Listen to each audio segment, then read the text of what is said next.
Shalom adik-adik semua, semangat pagi, bertemu kembali dengan Amang Sintua di channel Rionando Butar-Butar dalam khotbah 5 menit anak atau kolima. Untuk hari ini, hari peringatan kenaikan Tuhan Yesus ke sorga. Kita akan belajar dari kebenaran firman Tuhan yang saya ambil dari Kitab Kisah Para Rasul 1 ayat 6-9. Demikian kesaksian firman Tuhan, mari adik-adik sama mengikutinya dan mendengarkannya. Yesus terangkat ke sorga. Maka bertanyalah mereka yang berkumpul di situ, "Tuhan, maukah Engkau pada masa ini memulihkan kerajaan bagi Israel?" Jawabnya, "Engkau tidak perlu mengetahui masa dan waktu yang ditetapkan Bapa sendiri menurut kuasanya. Tetapi kamu akan menerima kuasa kalau Roh Kudus turun ke atas kamu, dan kamu akan menjadi saksiku di Yerusalem dan seluruh Yudea dan Samaria dan sampai ke ujung bumi." Sesudah ia mengatakan demikian, terangkatlah ia disaksikan oleh mereka, dan awan menutupnya dari pandangan mereka. Ketika mereka sedang menatap ke langit, waktu ia naik itu, tiba-tiba berdirilah dua orang yang berpakaian putih dekat mereka dan berkata kepada mereka, "Hai orang-orang Galilea, mengapakah kamu berdiri melihat ke langit? Yesus ini yang terangkat ke surga meninggalkan kamu akan datang kembali dengan cara yang sama seperti kamu melihat dia naik ke surga." Yesus pergi untuk kembali. Adik-adik, yang menjadi tema bagi kita, Yesus pergi untuk kembali. Apa adik-adik? Ya, Yesus pergi untuk kembali. Dalam nas ini adik-adik diceritakan tentang kenaikan Tuhan Yesus. Perlu Amang Sintua sampaikan kepada adik-adik, peringatan kenaikan Tuhan Yesus sama nilainya dengan peringatan kita terhadap kelahirannya, dengan peringatan kita terhadap kematiannya, dengan peringatan kita terhadap kebangkitannya. Karena ini menjadi satu kesatuan, karya keselamatan yang dicurahkan, yang diberikan Yesus kepada setiap orang percaya. Nah, adik-adik, hari ini kita lihat dalam nats ini bagaimana dikatakan tadinya muridnya berkata, "Maukah Tuhan Engkau memulihkan Israel pada masa ini?"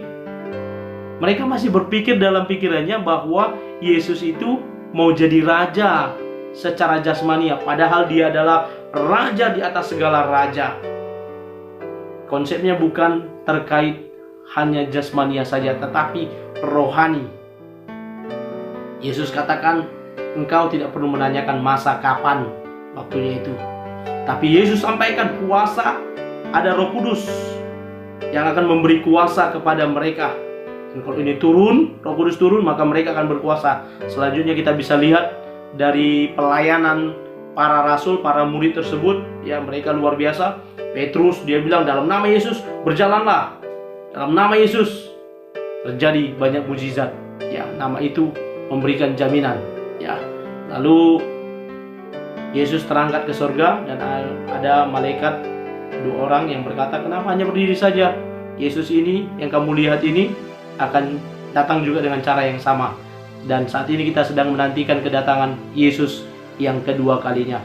Adik-adik terkasih, apa yang bisa kita pelajari dari nats hari ini? Yesus pergi untuk kembali. Memang kalau berpisah rasanya sedih adik-adik ya. Siapa yang pernah berpisah dengan temannya? Sedih kan? Sedih ya, sedih. Maka perpisahan selalu menimbulkan kesedihan dalam diri kedua belah pihak. Murid-murid sedih harus ditinggalkan oleh guru mereka. Nah, Yesus pergi untuk kembali. Dia pergi untuk menyediakan tempat bagi kita yang menang, bagi kita yang percaya kepadanya. Dan ketika tiba waktunya dia akan datang untuk menggenapi janjinya bahwa dia akan kembali lagi ke bumi ini untuk menghakimi dunia ini.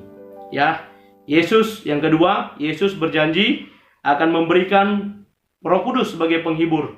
Roh Kudus yang akan memberikan kuasa kepada para muridnya.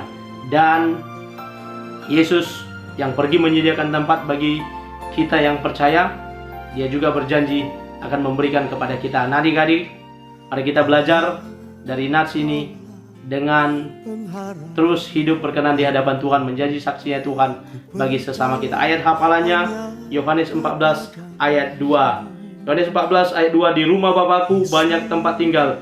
Jika tidak demikian, tentu aku mengatakan kepadamu, sebab aku pergi ke situ untuk menyediakan tempat bagimu. Mari dihafalkan sama orang tuanya adik-adik ya, bahwa hari ini kita juga memperingati kenaikan Tuhan Yesus. Selamat beribadah, nanti sama-sama orang tua di live streaming ya. Tetap semangat, jaga kesehatan, adik-adik tetap semangat mengerjakan tugas online yang diberikan oleh gurunya, dan tetap jaga kesehatan, dan selamat memasuki liburan Lebaran. Tuhan Yesus memberkati. Shalom.